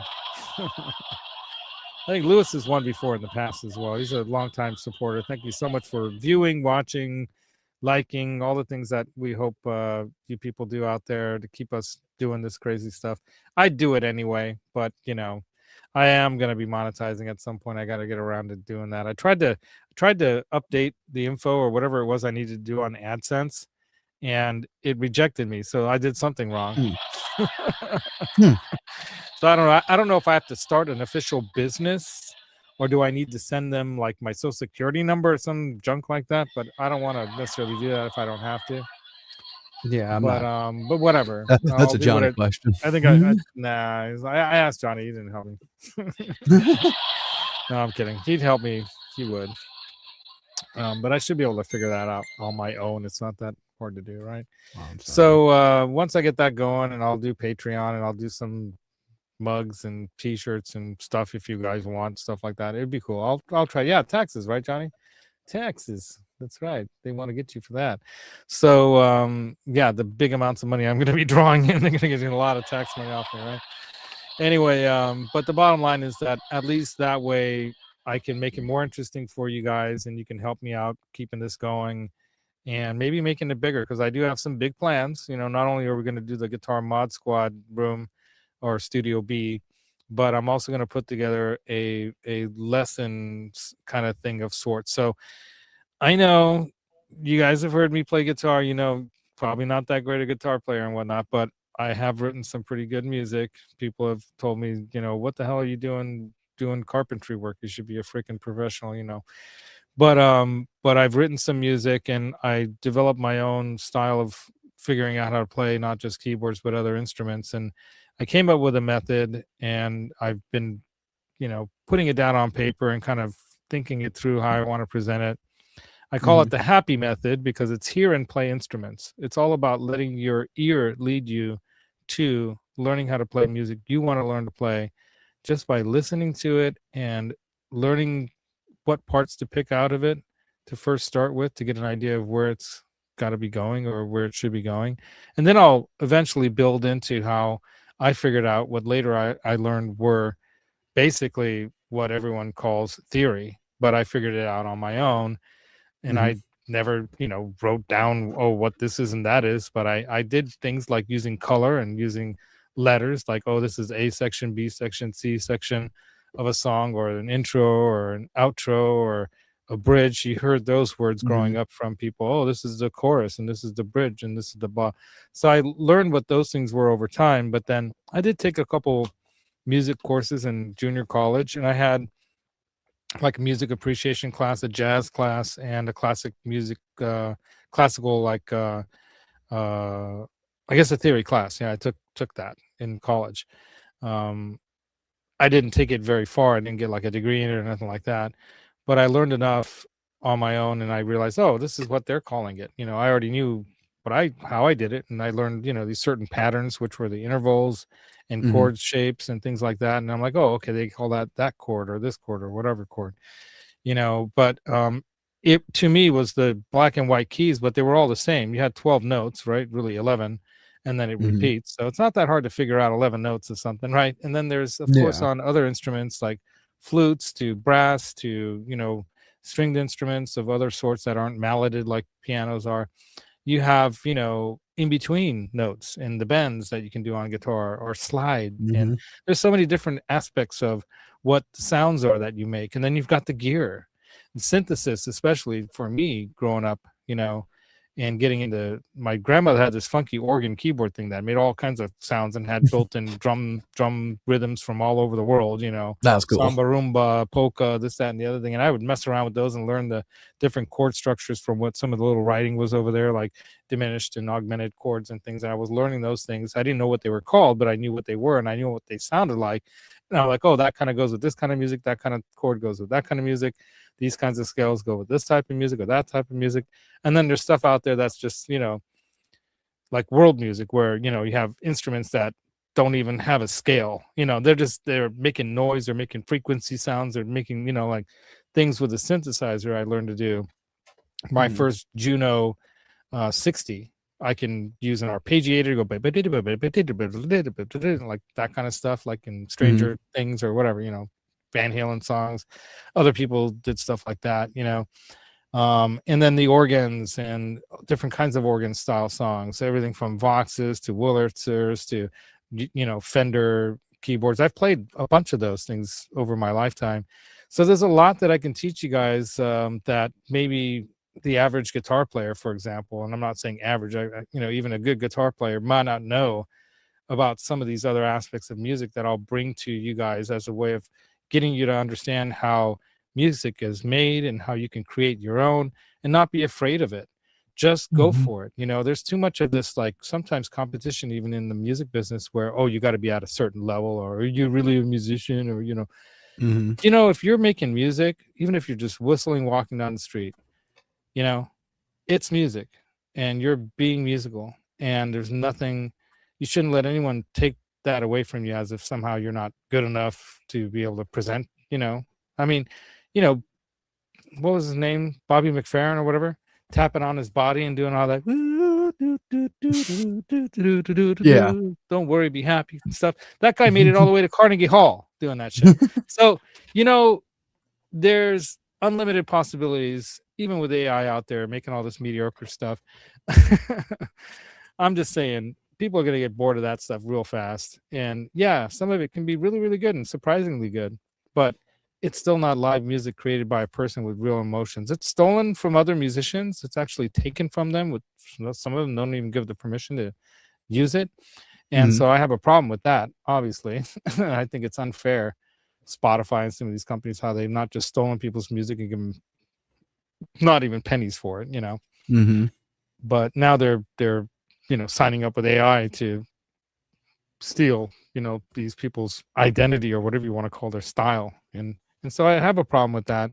But at the same time, I understand, just like anything, you know, keyboard organs and synthesizers took over from what you had to play on a real piano or a real violin, and people worried about, oh, you're going to be able to general MIDI. When it came out, it was going to steal, you know, people's jobs, and sure, it did. It replaced quite a few people, you know, and this AI thing is going to replace a lot of musicians, but there will always be people that will want to go see and take part in the experience of live music. And I've been pushing that for years, getting out and playing with other people. There's nothing, sitting on your chair in your room playing to backing tracks, great, but man, I tell you, there's nothing like being in front of a real amp and a real drummer and a real bass player and a real singer, and they're belting it out there as good as they can. Even they may not be perfect, but it's pretty freaking cool to be in the middle of that with all the sweat, blood, and tears that went into bringing all the gear in there and setting it up and then tearing it down afterwards and not making a dime off of it, but you still do it because you love it. There's something to be said about that AI can never replace. That's the human element. That's why we do it. That's what music is all about to me. It's that human connection, the human element. So, you know, AI might have good looking robots that can imitate all this stuff, and it'll be a fad and it'll be cool for a little while.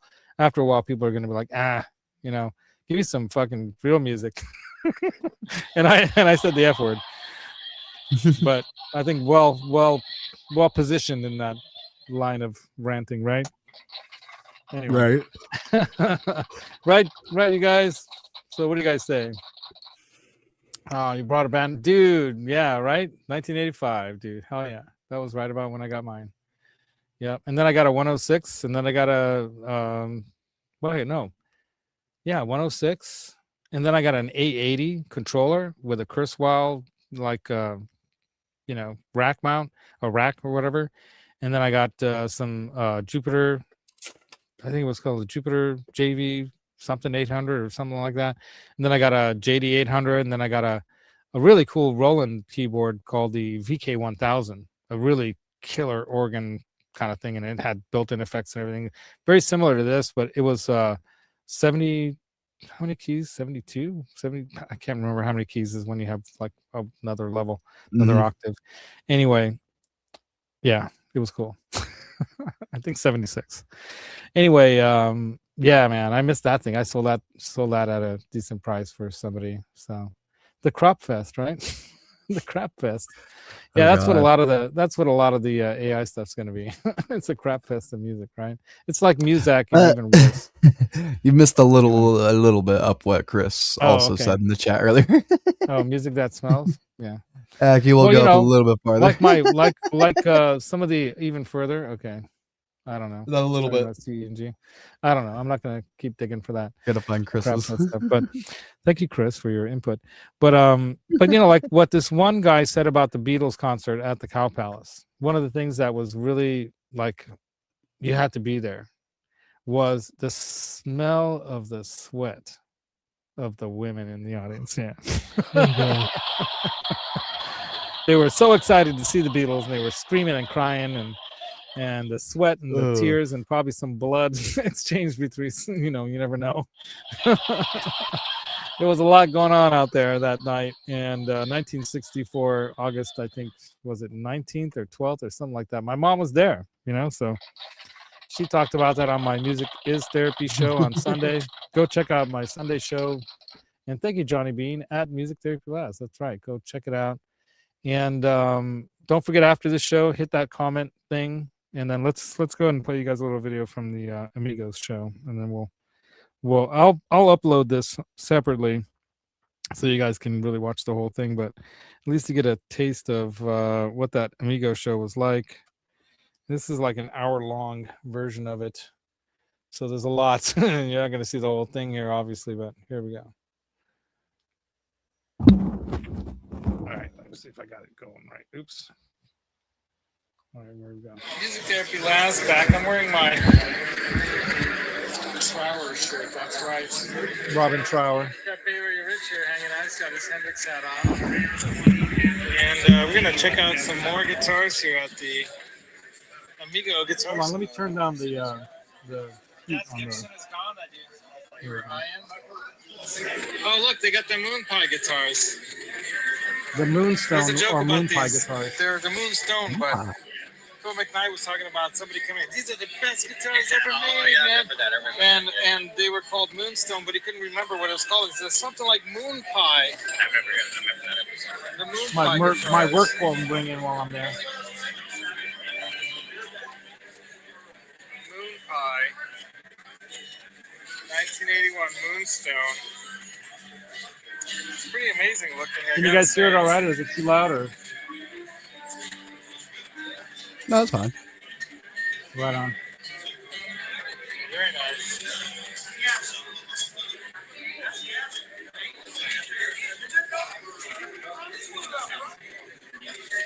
I'm trying to do this with one eye on that and one eye on the phone call I just got. Doesn't look super important. They didn't leave a message. Here's another Moonstone. Bordellinis. There you go. Look at that thing. Very nice. 1980. Amazing looking guitar right there. And they have some pretty cool vintage guitars here. Check out that Duosonic right there. 1960. Duosonic.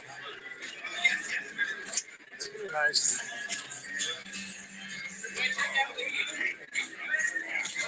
Trying to keep it focused, but we're not going to go so slow now because we're nearing the end of the show here. We got an hour, and so we're going to just try to go right through all these because there's a lot of guitars.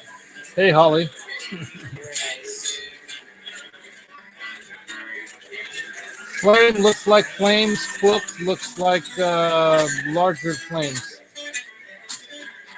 without peaks. So flames that are pointy are different than quilt that are like more like fluffy clouds of. If that makes sense. The Gallagher. Holly started talking about what with Chris? All right, you guys behave.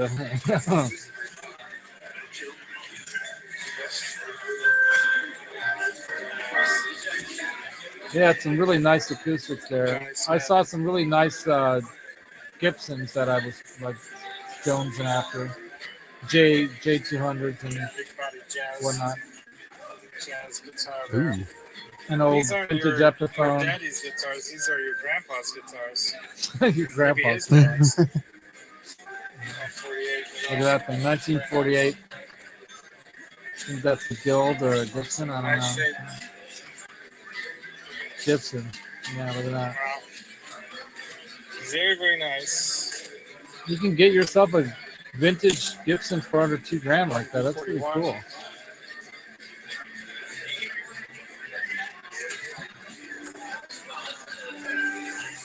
to see if it had a V. It's got a soft V. That's probably why I'm sick right now, because I was touching everything. Probably.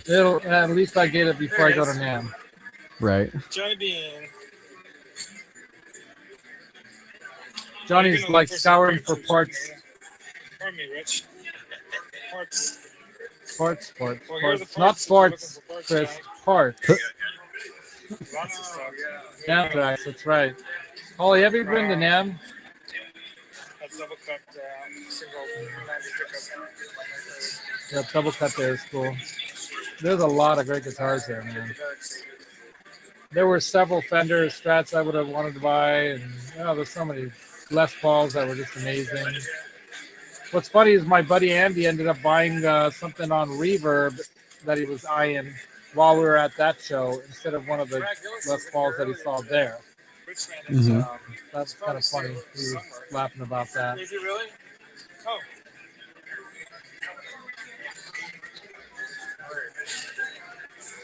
Where is it? Brad Gillis somewhere in the background, I think they were talking about. He's somewhere. There's Rich. Oh, there's a Ron guitar. There's a guitar for you, Ron. Dime bag style. It's the Lee Bolt. Dean. I mean, you can imagine if there was an earthquake that day, that would be millions of dollars of damage. That thing had the sticker on sitting in the window for the longest time. Right? There's been quite a few rumblers recently, 5-pointers and whatnot in our area. Yeah, I've seen them. San Ramon, right under my brother's house. One time I thought I was there, and I thought like a truck hit the building, the side of the wall or something. Oh, jeez. And that was it. It was the weirdest earthquake I've ever felt. 2009, custom shop 56 Strat Relic Black. Oh, that's one of the ones I thought was cool. Only $33.95. Oh, got another message from my sister. Really nice Strat that I saw. She's been all over social media ever since. You got to post something every day, sis. And she's like, oh my God, I'm stressing out about this. I'm like, have fun with it, girl. Stop stressing. And now she's all cool. She's like posting stuff every day and having fun. It's great. And I'm really proud of her. She's so happy with her band. And they have a cool sound. That one song, by the way, there's some stuff that's different than that even. It's kind of in that same kind of new metal thrash genre, kind of almost sounds like, like Rage Against the Machine a little bit with Beastie Boys, with some like thrash, Yeah, it's definitely new metal. Yeah, it's definitely new metal is what they're calling it. NU, it's NU. That's NU, yeah, and that's a Sacramento thing, the new metal thing. It's really growing. Oh, I mean, not really. It's everywhere. It's an LA. It's more of an LA thing. I mean, the ones that really made it was Korn. Well, yeah, that's old new metal. Yeah, so Korn's been around for 2 decades, dude. Yeah, I know. Right? So that's not that new. I know their biggest album and debut album came out the year I was born. Right? Yeah. You can see how many guitars there are, guys. It's like I can't hold my Diablo guitars. They got some cool stuff. Very cool. Anyway, my arm's getting tired. Oh, right at the point where it came to a 5150 combo amp. But congratulations again, Lewis. I'm gonna save you on my phone to send you your package, and I'll send it after Namm if you want a little extra Namm swag. Right? You good with that? Johnny says hi from Facebook even, because I'm live there now. You know I'm paying for StreamYard again, you guys, right? See Roxy up in the corner right there? Mm-hmm. Come on. All right. Other way. The other way? Is it like that? Yeah. Because like to me, it's over there, but to you, it's there. It's there, right? Mm-hmm. Okay, so I did do it right. Mm-hmm. Yeah. So here you go. We got to switch back with you. Hold on. How do we do that? There we go. It's right there. Roxy rocks. Roxy was the coolest bird. I miss Roxy. All right, I'm getting messages. Oh, it's Johnny Bean saying boo. It's not Halloween yet, Johnny. It's still got a ways to go. Oh, I'm talking way too far from the microphone. Halloween's still far away, Johnny, so you can boo at me then. Oh, dang. Loud noise. Anyway, so that is it, you all. Thanks for viewing and subscribing and hopefully liking the channel. Hit that like button on your way out. Lewis is another happy winner. He'll soon get a package in the mail. And then we've got Chris Kruger, a new member of the fun here, right? No, I don't know Tori Slusher, but I'll have to look into Tori Slusher. And Holly, of course, hanging out. She was giving me some advice. Let your mom talk next time, Laz. I know. I listened back to that, wondering, man, I really kept interrupting her, and I wonder how bad it was. And I was listening to it myself, and then Holly even said, Laz, next time, let your mom tell her stories. Like, get a timer or something and time yourself. And I'm like, you know what? You're right. I really got to get better at interviewing. You got to like just lead with an open question and then let them talk. And I used to be good at this because I used to work as a recruiter. Mm-hmm. And in that field, that's what you want to do. You want to get them telling you everything about themselves, and then another leading question that opens them up more, and they just tell you everything. And next thing you know them as well as they don't know anything about you. And then suddenly you tell them, well, what I do is I help people like you find a place where you're happier. And then I was a headhunter, but I called it matchmaker, because I would find people where they were unhappy in one job, found them another job, and then even replace them back at that place, and I'd make $10,000 on each, at least for my company, and I get a big chunk out of that. So it was pretty good, pretty cool job for a while. It was fun, but it was all about the art of not talking so much, and just lately, I think I got to a point where I love telling stories, and I learned that Phil McKnight explained it really well when I met with him at Dane's Sims Music in Arizona. Mesa, Arizona. He was telling us, after we had that video, we kind of hung out and chatted for a while, had some beers. He was saying that the thing is I can't stop talking, is because I just love to tell my story, and I love to tell stories. And I'm the same way. I'm 60 now, almost. In June I'll be 60. And I've lived a lot of life, and there's a lot of stuff that I want to share because I've got stories. My mom, right? Alex, you got stories? I mean, I'm still making them. Yeah, see? So Alex is still working on stories, but you're old enough to have some stories. Yeah. Oh, yeah. But like someone like my mom, or even myself, who's lived more than 50, 60 almost years, we have life experience, and we have stories, right? Johnny's got stories. He wants to talk about it, right?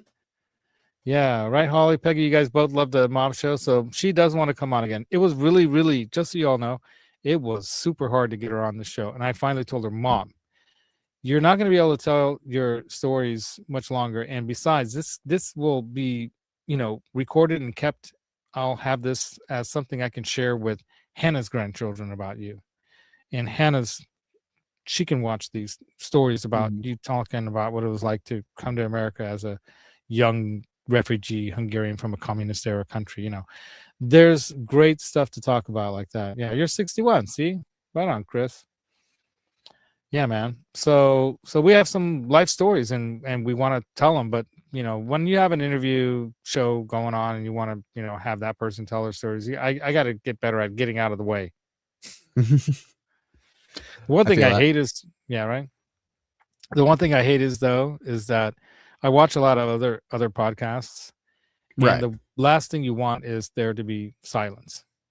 Yeah. So, and I wait for you to make a comment, and then I try to be quiet. It's kind of hard when you're like, "Ooh, I want to make sure no silence happens." Yeah. Yeah. So you want to have, somebody saying something, and then somebody answering back, and then something saying something and answering back. So I thought I was doing that with my mom a little bit, but I was interrupting her too much and stopping her from continuing some of the story. And that's what I got to get better at.